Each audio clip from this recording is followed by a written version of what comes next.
Chers auditeurs de Radio Taïwan International, Jean-Yves Heurtebise, maître de conférence à l'Université catholique Fulun à Taïwan, va vous présenter l'émission Géopolitique en Asie. Chers auditeurs de Radio Taïwan International, bonjour pour ce nouveau podcast de notre émission Géopolitique en Asie pour RTI.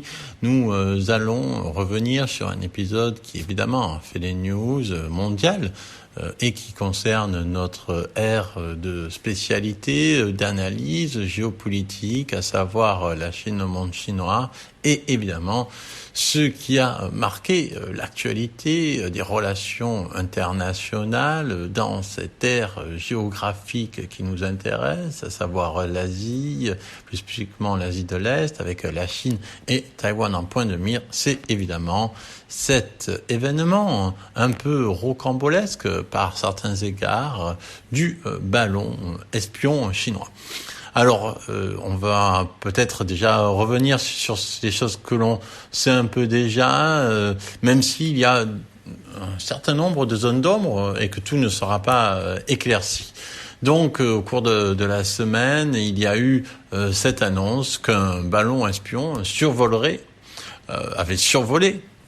Ça a été confirmé ensuite par les Chinois eux-mêmes, par le gouvernement chinois lui-même, les États-Unis, en survol des États-Unis, en plein cœur des États-Unis, au Montana, et les dernières révélations du Pentagone. Alors évidemment, le Pentagone affirme cela, il va falloir aussi l'analyser pourquoi.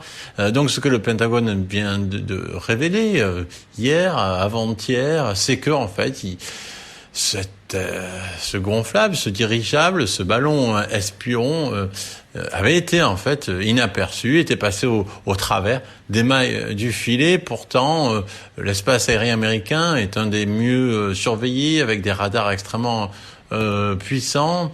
Donc ça, c'est la première énigme. La deuxième énigme, c'est que le gouvernement chinois a communiqué de façon un peu chaotique et tardive. Et là aussi, c'était intéressant. Il y a toute une série d'analyses quant à savoir l'origine et on va dire même le but de cet envoi, de cet ballon de surveillance. Et ensuite, on va parler des conséquences. Alors, le ballon est rentré dans l'espace américain. Ce n'est pas la première fois qu'un ballon espion se trouve dans cet espace.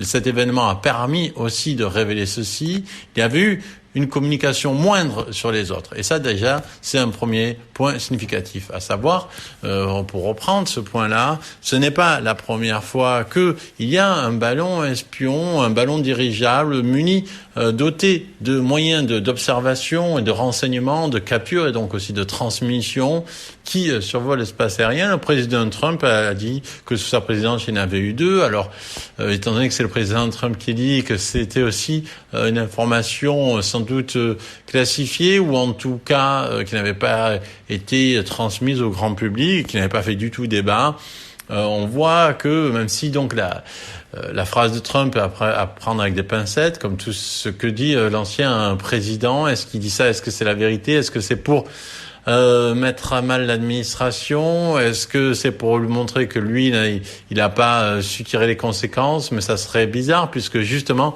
autant républicains que démocrates pointent du doigt la faillite du renseignement américain et l'impéritie de son système de radar qui ne l'aurait pas détecté celui-ci à temps.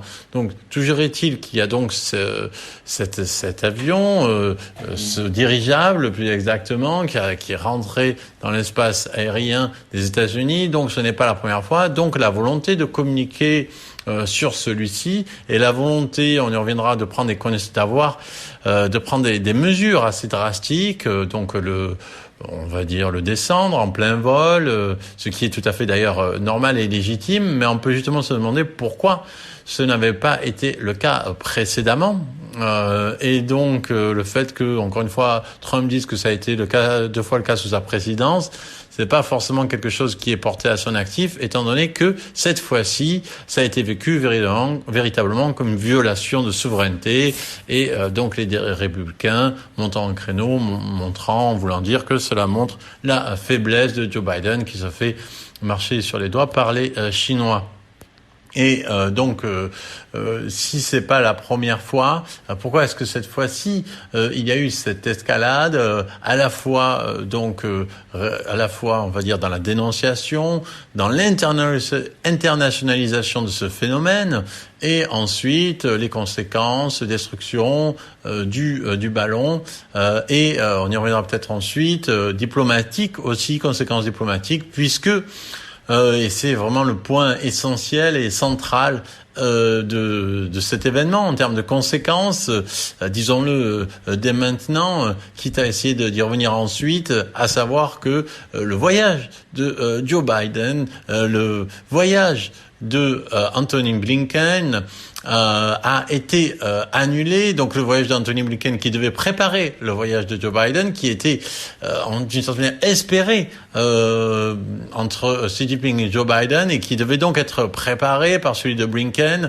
au plus haut niveau, puisque ces échanges demandent en fait d'établir une plateforme on va dire de confiance, de renseignement et d'accord, pour ne pas que la visite ne serve à rien et qu'elle soit significative. Cette visite de Biden en Chine, qui était une présupposée, qui était annoncée plus ou moins, et que d'une certaine manière celle de Anthony Blinken avait préparée. Donc cette visite de Blinken en Chine a été annulée suite à cette découverte, et à la tension diplomatique que ça a généré à l'intérieur des États-Unis, surtout au conflit entre républicains et démocrates que ça a généré, à la nécessité pour le président de prendre une action forte, aussi bien contre le ballon que en termes de relations, en gelant celle-ci à nouveau. Avec l'annulation de cette visite. Donc ce ballon, il a été détruit alors qu'il survolait le sol américain, à mesure qu'il s'éloignait dans une zone qui n'était pas dangereuse pour les habitants, avec un avion de chasse. Il faut dire que donc ce ballon, dans les faits, violait bien l'espace international des États-Unis. Il se trouvait à une distance on va dire aérienne, à l'intérieur duquel, dans un périmètre duquel il aurait dû être signalé d'une manière ou d'une autre par le gouvernement chinois, puisque le gouvernement chinois a reconnu que c'était le sien.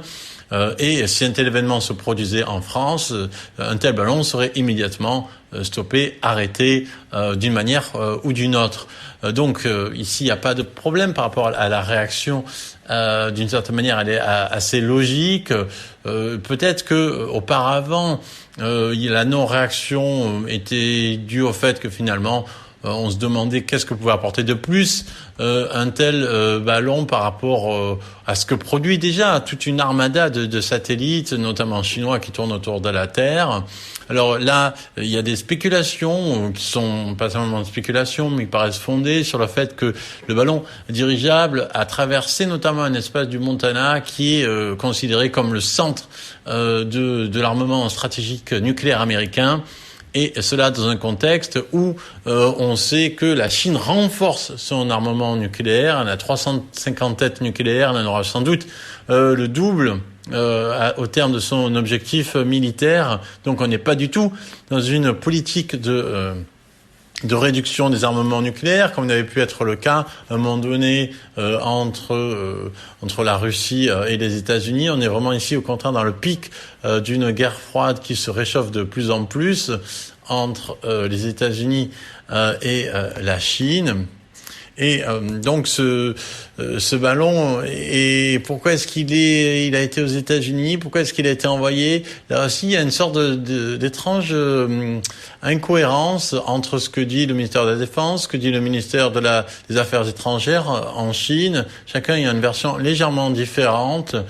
Et certains analystes ont pointé le fait que ça dénotait malgré tout toujours le fait qu'il y avait une certaine autonomie de l'armée populaire de libération, de la PLA, à savoir qu'il est probable que cet envoi qui court-circuite en fait une possibilité de rapprochement diplomatique puisse être lié à certains éléments plus durs en PLA qui donc de l'armée chinoise qui ont privilégié, qui n'ont pas, on va dire, mis de côté la possibilité d'un accroissement des tensions.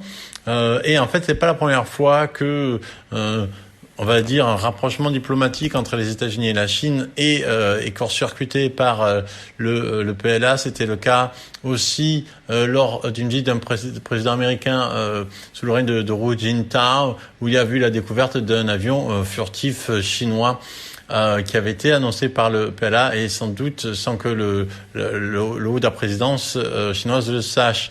Donc ça montre aussi donc cette puissance de l'armée populaire chinoise qui, même si elle est au service de l'État, a toujours cette capacité de prendre des décisions. Et c'est peut-être là l'aspect le plus tragiquement intéressant de cet événement par rapport à la Chine, à savoir qu'il y a une chaîne de commandement au sein de l'armée qui a un certain degré de liberté et que en même temps le pouvoir est obligé de suivre cette chaîne de commandement une fois que l'événement a été acté. Évidemment, ici, on pense à Taïwan. Et donc, cet événement nous montre aussi que la possibilité de l'accident est toujours présente. C'était Jean-Yves Heurtebise dans son émission Géopolitique en Asie pour RTI.